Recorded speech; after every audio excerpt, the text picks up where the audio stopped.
Alright, here we go. Any of y'all who didn't get your question answered last time, I'm gonna try to get to more of them in this video. Not gonna waste too much time with the blabbity blab. Let's get going. Question 1 and 2. Delta Julia asked, it's day 254 of the Big Balloon Party. You're on a scavenger run to the Piggly Wiggly that a friendly group controls. They need size 22 party favors and offer you a choice of a 6-pack of IPA or Busch Light in trade. Which would you choose?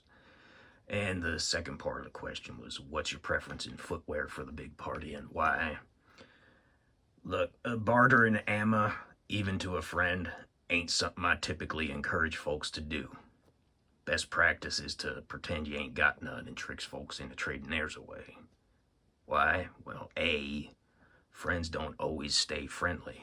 And B, any ammo what ain't under your personal control can unknowingly end up in the hands of somebody what'll do you harm. That said, I choose the IPA because I got a Y chromosome and a pair of marbles. As for the footwear, the answer is you do you. Your terrain and climate dictate that. Just stay away from them SWAT team dildo boots with the zipper up the side. They inevitably will come apart like a fat guy's shirt button at the Golden Corral. All right. Question 3 was from President Merkin Muffley. Preferred flash hider / muzzle device, any platform. Okay, well, I try to fit as many of my party tools with Yankee Hill flash hiders because they're quick change compatible with my Yankee Hill shush tubes. They ain't the most high speed, lightweight, or technologically advanced silencers on the market, but they're rugged and affordable. The muzzle devices are functional, but they do add a little weight, so if you're a fella who's worried about getting a run in your pantyhose, or one of them guys with got a flannel that matches your high heels, they might not be your best fit. Question 4. Red Baron Reviews wants to know, do you believe a new president or voting at the federal level actually makes a difference, or do you think it's an illusion of power to keep us content while using a two-party system to have one side to blame? And he wants to know, depending on my answer, what's the solution, or at least steps in the right direction. All right, I'll treat this like a serious question and pretend y'all don't already know the answer. Research what's called the Hegelian dialectic. I'll pause for a minute there. I need a drink. All right, I reckon I'll leave it at that. Probably already got a target on my back for being too honest. Just know that the damage been done long ago and cannot be reversed. Question number 5 comes from Mars with a Z. What are your thoughts for what your area study should include? I don't hear a lot of folks with a prepper mindset talk about it, and my guess is that they don't give it as much thought as it deserves. I'm going to try to answer the question without giving away the farm. Area study's all about filling in the blanks in your intel, right? So it's got to be pertinent to your personal situation. Start with going to the religious services of your preference.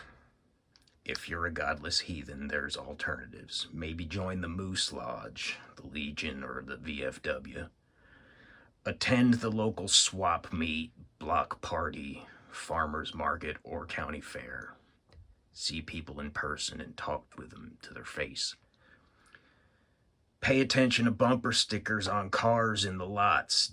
Don't just be dropping your youngins off at the door. Shake hands with the other parents at your kids' friends' birthday parties. Get a feel for the kind of folks you live near. Other important strategic concerns ought to be part of it too. In my case, for instance, I am in reasonably close proximity to a reservoir that, should somebody sabotage the dam, it would not only flood some of the farmland in the valley, it'd also increase the depth of the water crossings and impact tactical planning for both offense and defense. There's also major road and rail junctions to keep eyes on, some small bridges with tonnage restrictions that'd be essential for vehicle traffic through the area, some heavier crossings that'd support armor and would require engineers to come forward if something terrible were to happen to said bridges. Now, if I was near any large population centers, I'd want to be keeping tabs on the police blotter just to gauge how much crime is happening while the police are still in control, so as I can guesstimate how much more it'll be when there ain't no cops. Everybody gonna have their own set of concerns what'll be part of their area study, but it's a good question, thanks. Question number 6 comes from one Mr. Gas 1. Pick one for your go-to. 308 AR-10, M1A, FN FAL, and H&K 91. But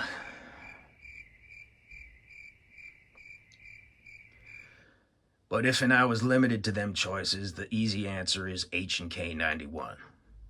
Alright, I know half y'all is already throwing shit at the screen and calling me a retard, but here's the thing. I have actually shot all 4 of them at some point, and not in a video game either. If you want a precision tool for taking 800-yard shots on partial silhouettes, or you're worried about reloading your spent brass, maybe it ain't gonna be your first choice.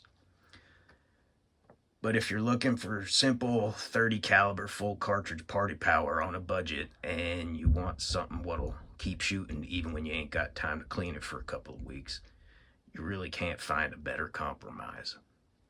Mags are cheap, it's tough, it's a military tool with a military trigger, but it's got excellent iron sights, a free-floated barrel, and a manual of arms that a 13-year-old conscript can figure out. It ain't designed for all kinds of gizmo add-ons. It's just simple. Caveat, I do not endorse the Century model built on old set-me kits, even though PTR supplied the receivers.